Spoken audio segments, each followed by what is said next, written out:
শিমের বিচি দিয়ে রুই মাছ। এখানে 4 পিস রুই মাছের টুকরা নিয়েছি। মাছগুলোকে লেবুর রস দিয়ে মাখিয়ে রেখে দেব প্রায় 10 মিনিট।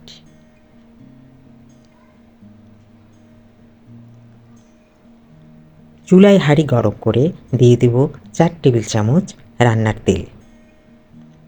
তেল গরম হলে দেব 2 টেবিল চামচ পেঁয়াজের পেস্ট,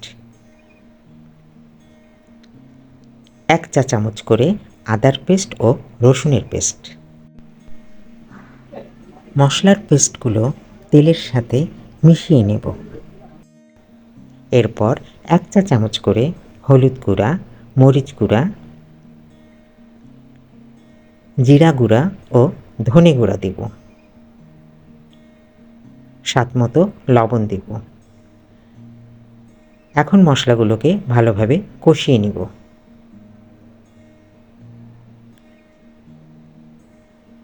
কষানোর পর দিয়ে দেব লেবু মাখানো মাছগুলো। মাছগুলো 5 মিনিট মশলার মধ্যে এপিট ওপিট করে রান্না করে নেব।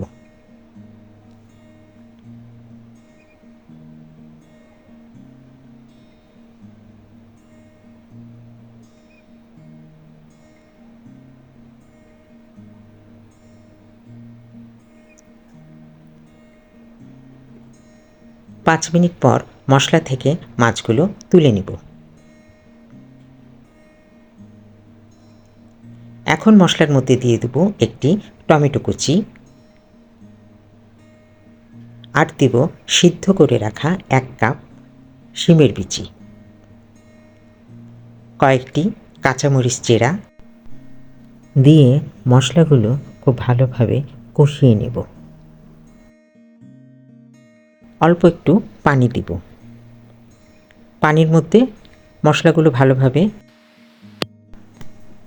মাখিয়ে নেব। টমেটো নরম হয়ে আসলে দিয়ে দেব তুলে রাখা মাছগুলো। মাছগুলো দিয়ে রান্না করে নেব 5 মিনিট।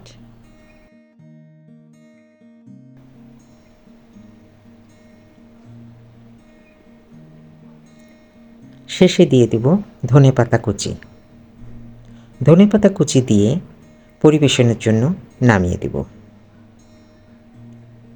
এই রান্নাটি গরম ভাতের সাথে একটি উপযুক্ত মাছের তরকারি। ভিডিওটি ভালো লাগলে দয়া করে সাবস্ক্রাইব করবেন, পেজে দেখে থাকলে ফলো দিবেন, লাইক কমেন্ট শেয়ার দিয়ে সঙ্গে থাকবেন। ধন্যবাদ সকলকে।